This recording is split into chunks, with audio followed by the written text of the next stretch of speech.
So conversations happening on the international level, and Secretary of State Marco Rubio is also talking to foreign leaders. Mr. Rubio doubled down on the president's decision, saying the markets, he says, well, they'll recalibrate and that it will happen in the coming days. Here's what he had to say.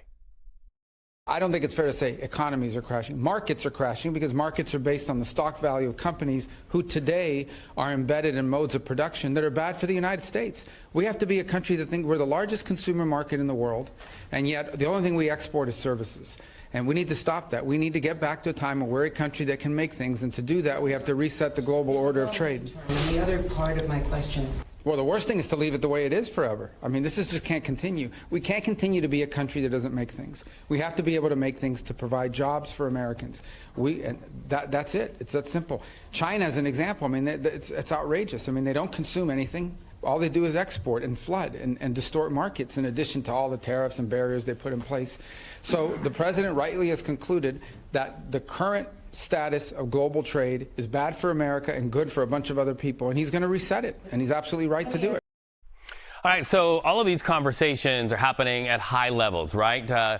You're seeing what Donald Trump is saying right there on social media, saying this would be the perfect time for Fed Chairman Jerome Powell to do something. He says he's always late, but he could now change his image, and quickly. He called on the Federal Reserve Chairman to cut interest rates.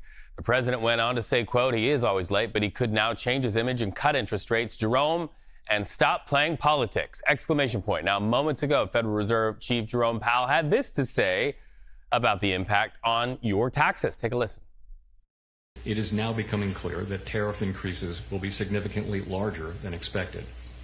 And the same is likely to be true of the economic effects, which will include higher inflation and slower growth. All right, so let's go live to MarketWatch reporter Isabel Wang. Isabel, what do you make of these comments from Mr. Powell?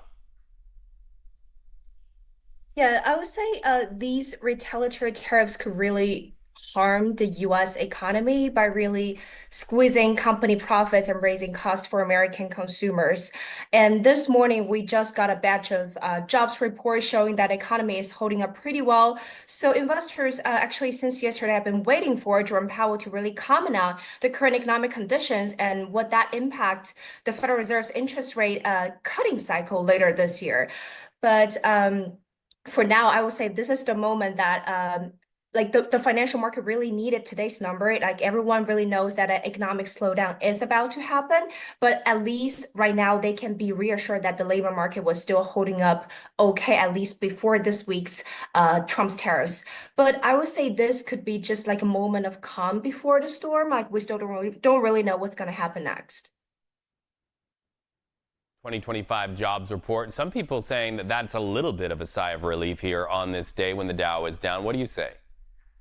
Well, we still don't really know because, I mean, we just got China said on Friday that it will impose reciprocal 24% tariffs on all imports from the U.S. from April 10th. And we still don't really know what that's going to mean for U.S. businesses and consumers because, for example, China is the largest overseas market for many farm products from the states, such as soybeans and corn. Those levies from China could really impact U.S. farmers, hit agricultural companies and local suppliers that sell their equipment.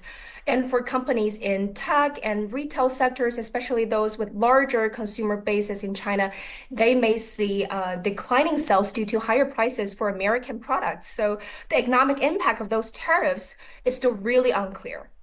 Isabel with MarketWatch, we appreciate your perspectives. You have a good Friday. Thank you so much.